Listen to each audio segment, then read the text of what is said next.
Théâtre du Nord, c'est un centre dramatique national, donc c'est un lieu de création de spectacles. Ce théâtre est dirigé par un artiste, metteur en scène, donc c'est très spécifique.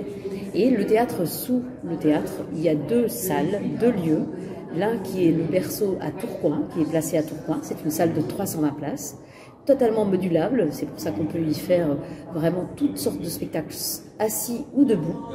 Et là où je me trouve, qui est le Théâtre du Nord à Lille, sur la Grand Place, tout près du Furet du Nord ou de la Voie du Nord. Et ce théâtre a deux salles, une grande salle de 440 places qui est fixe, donc avec des gradins, et un très très beau plateau. Donc le plateau, c'est le plateau de théâtre, avec vraiment des cintres, une très belle hauteur sur plafond. Et une plus petite salle, qui est un peu la salle cousine, mais qui fait 90 places, ce qui permet une proximité entre ce qui se passe sur le plateau et le public qui est dans la salle, puisqu'on est très très proche. Et évidemment, le théâtre, c'est du live, donc il n'y a pas d'écran, il n'y a pas, donc voilà, c'est du vivant, c'est du spectacle vivant. Et très clairement, on a plus de 12 000 jeunes sur à peu près 40 000 spectateurs, c'est-à-dire on est sur 12% de jeunes de moins de 30 ans qui viennent au théâtre. Alors évidemment, ils viennent au théâtre avec parfois leur classe, parce qu'ils suivent des options de théâtre, parce que les profs les emmènent, parce que des thématiques, etc. Et ça va de l'école élémentaire, donc des plus petits, jusqu'à aux étudiants, bien sûr. Voilà ce que représentent ces 12 000 spectateurs jeunes de moins de 30 ans. Les actions peut-être qu'on y mène, c'est-à-dire qu'en règle générale, quand ces jeunes viennent avec leur classe ou individuellement, d'abord on a des tarifs tout à fait attractifs pour les plus jeunes.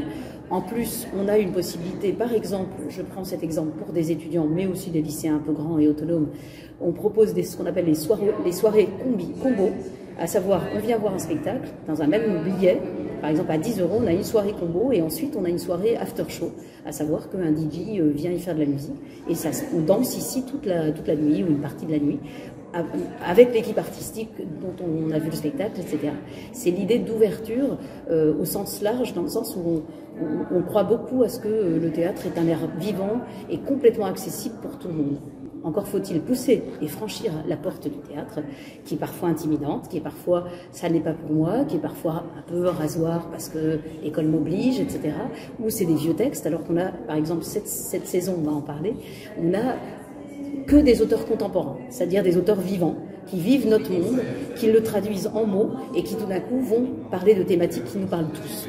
Et donc c'est dans ce sens-là où je pense que vraiment les jeunes qui en général viennent et ont réussi à passer au-delà du côté élitiste, du côté c'est pas pour moi, du côté je vais passer 2 heures sans pouvoir sortir, plein de choses qui sont en effet des freins au théâtre, mais par respect pour les autres spectateurs, par respect pour les acteurs, et puis tout d'un coup, on est dans on est dans le collectif. Le théâtre, c'est l'art des mots, c'est l'art de la parole et du collectif. On se retrouve dans un même endroit pour partager une émotion, un grand texte, mais aussi tout d'un coup une image incroyable, et c'est de l'artisanat, c'est-à-dire qu'en effet il y a les effets spéciaux, évidemment il y a la lumière, du son, c'est bien pour ça que ça n'est pas qu'un texte et des comédiens, c'est évidemment toute une équipe artistique qui travaille autour d'un spectacle.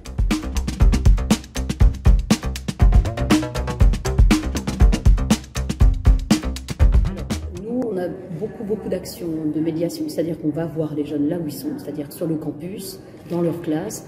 Parfois, on va faire du tractage dans une salle de sport parce que le spectacle va avoir une thématique. On a eu un spectacle avec une championne de boxe du monde. Et bien, très clairement, on a eu des groupes et des assos de boxeurs, de Roubaix, etc., qui venaient bien sûr pour la première fois au spectacle et qui ont rencontré Aya Sissoko, qui était cette femme championne du monde du boxe. Et le spectacle était écrit par Marie Desplechin. C'était vraiment un spectacle totalement atypique et formidable pour la rencontre de gens qui ne venaient pas naturellement au théâtre. Et en plus, cette forme, on était tous allongés, on avait des casques, et en fait, il y avait une comédienne qui nous donnait à entendre toute cette histoire d'Aya Sissoko et 2 musiciens sur les côtés. Et donc, on a une espèce de pénombre, et c'était formidable sur les rencontres que ça a pu provoquer avec justement ces jeunes boxeurs qui, évidemment, rêvaient d'être champions du monde et entendaient cette histoire sur un plateau de théâtre. Voilà.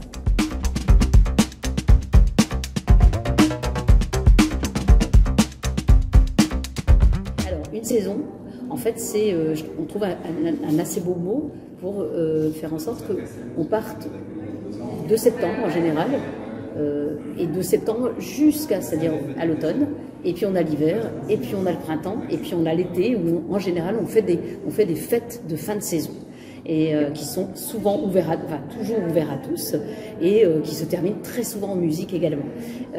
Donc comment on programme? En fait, le plus simple, c'est qu'on rencontre énormément. Le théâtre, c'est aussi, mais comme la vie en général, des histoires de rencontres. Et donc, on rencontre des artistes qui nous présentent leurs projets, très souvent, soit sur une feuille de papier, soit que dans leur tête.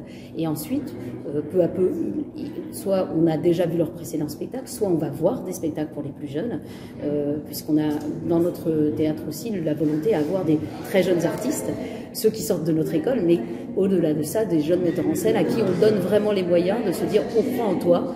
Et ça se construit comme un petit programme, en fait, avec justement un équilibre de parité homme-femme, de textes contemporains, textes classiques, et puis de vrais coups de cœur qu'on a envie de partager, avec une ligne, ce qu'on appelle une ligne éditoriale, qui est quand même un axe qui fait qu'on peut être à des endroits très différents. C'est-à-dire qu'on a des spectacles, par exemple, avec beaucoup de vidéos, qui est assez à la mode, et puis des choses qui sont uniquement des acteurs, des musiciens et trois effets de lumière, etc. Donc c'est assez sobre. On n'est vraiment pas du tout, nous, on n'a qu'une esthétique. On est au contraire sur une volonté à montrer ce que peut être le théâtre aujourd'hui, avec des disparités, avec ça j'aime moins, ça j'aime beaucoup plus, ça c'est mon coup de cœur, soit etc. Et on a une fidélité vraiment avec des artistes qui sont associés au théâtre et qu'on retrouve tous les 2 ans, qu'on retrouve avec d'autres formats et qui eux-mêmes nous aident à programmer aussi des gens qu'on n'aurait pas forcément été voir.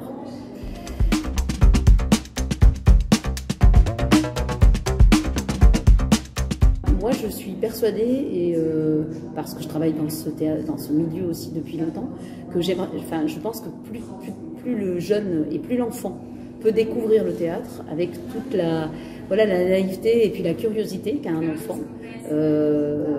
mieux c'est. C'est-à-dire, je pense que de toute façon, il lui en restera quelque chose. Donc on a ouvert, et ce qui n'était pas le cas du centre dramatique de Lille, enfin des Hauts-de-France, on a ouvert au spectacle dit jeune public, donc justement pour les plus petits et leurs familles, et aux scolaires également qui viennent. Donc il y a des écoles élémentaires dès 7-8 ans d'LCP qui viennent rencontrer des artistes, voir des spectacles sur des grands plateaux, font même un travail par exemple de lecture à haute voix, justement. Ça c'est vraiment formidable pour des enfants qui sont plutôt dans des quartiers dits défavorisés ou en tout cas populaires et qui n'ont pas forcément une bibliothèque gigantesque chez eux, et qui par ce biais-là, parce que l'école est publique et ouverte à tous, tout d'un coup vont avoir le livre de la pièce, vont rencontrer l'auteur dans leur classe, vont travailler 3 mois avec un comédien pour travailler de la lecture à haute voix. Et ça aussi on insiste, c'est pas il y en a un bon, il y en a un moins bon, c'est collectif. Donc ça s'appelle écoute-moi lire, c'est-à-dire je dois écouter mon voisin et à la fois c'est moi qui lis de temps en temps. Ça, ce sont des actions justement qu'on dit d'actions artistiques, parce que ce sont des artistes qui les mènent, on insiste là-dessus. Et à la fois, c'est évidemment avec notre équipe, avec les moyens et le savoir-faire qu'on a aussi pour les amener. Et c'est avec le groupe que ça se fait aussi. On ne savait pas au départ qui allait être dans ce groupe et comment on allait. Et je vous ai apporté un petit, ça s'appelait l'autre et soi. Voilà. Et comment l'autre nous apporte à nous autant, et comment nous on peut apporter à l'autre, justement en ayant des parcours aussi variés et diversifiés que le monde peut le permettre. Et donc voilà. Vous voyez, ce sont des actions. On a aussi une dernière action qui s'appelle Tous en salle, dans l'idée d'aller aussi trouver des publics très éloignés, parce qu'en fait, on ne vient pas, nous, du milieu de théâtre forcément, ni notre directeur qui est artiste, ni nous de la direction. Et on insiste pour le fait qu'on déteste l'entre-soi, c'est-à-dire que l'idée, c'est qu'on ne veuille, dans la salle, on veut une espèce de petite société, mais telle qu'elle est à l'extérieur.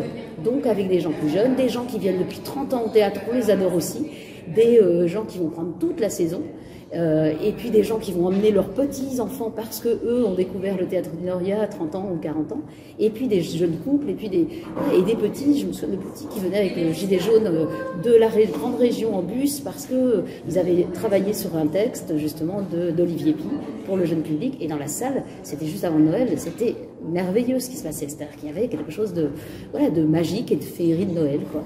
Et je pense que ça, les comédiens le sentent quand ils n'ont qu'une salle qui se ressemble, bah, ça marche pas pareil du tout. Sur l'humour, les jeunes vont choper quelque chose que l'adulte n'aura pas, et réciproquement. Donc c'est formidable quand c'est mélangé.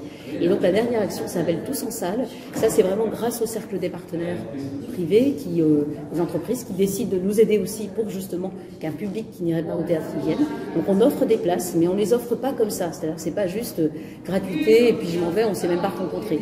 En parallèle, en amont, je veux dire, ces jeunes qui passent par des assos en général, comme le Refuge, comme Aïda, qui sont des jeunes migrants qui arrivent, etc., ils viennent accompagnés par leur groupe et on travaille sur des ateliers de jeu et des ateliers aussi, c'est quoi le théâtre, quoi. Et puis on vient peu à peu sur le texte ou sur le spectacle qu'ils vont voir. L'année prochaine, par exemple, on a un très beau spectacle qui s'appelle Falaise, plutôt ce sont des circassiens, mais à la fois de la philosophie aussi sur le monde tel qu'il est ou tel qu'on voudrait qu'il devienne. Et il y a des animaux sur le plateau, donc un très grand cheval blanc, magnifique. Et donc on va vraiment travailler en amont avec ces groupes. Le deal, c'est qu'ils viennent, on leur offre 2 places, une pour eux, mais ils viennent accompagnés. Donc ça peut être avec leur maman, mais leurs copains, mais leur petite amie, mais voilà. Il faut qu'ils viennent, donc eux-mêmes, il faut qu'ils soient ambassadeurs de... Je t'emmène quelque part, mais c'est pas forcément voir le Star Wars qui vient de sortir. Donc c'est forcément plus compliqué et plus impliquant à expliquer que c'est le théâtre, mais que c'est cool quand même le théâtre, que j'ai connu des gens et qu'en plus on va rencontrer les artistes ensuite, puisque l'idée est vraiment, on n'a pas envie de nous garder, nous les artistes pour nous, au contraire, c'est l'idée, d'où le café ici, pour qu'il y ait des rencontres après, où artistes et public se mêlent, et on a énormément de rendez-vous qui s'appellent des causeries, qui s'appellent juste après le plateau, le spectacle s'appelle Bord de plateau, où les comédiens sortent, ils se sont à peine douchés, et ils discutent avec le spectacle à chaud, avec les spectateurs à chaud. Et je pense que c'est aussi, on n'a pas besoin de venir avec un bagage scolaire gigantesque, on connaît tout l'œuvre de Racine, non. L'idée du théâtre, c'est d'être tout d'un coup pris à un endroit où on ne s'attendait pas. Parce que le spectacle est très bien joué, parce que le texte, on l'entend, parce que tout d'un coup, ça nous traverse sur une histoire personnelle qu'on a, et on croit beaucoup à cette force des mots.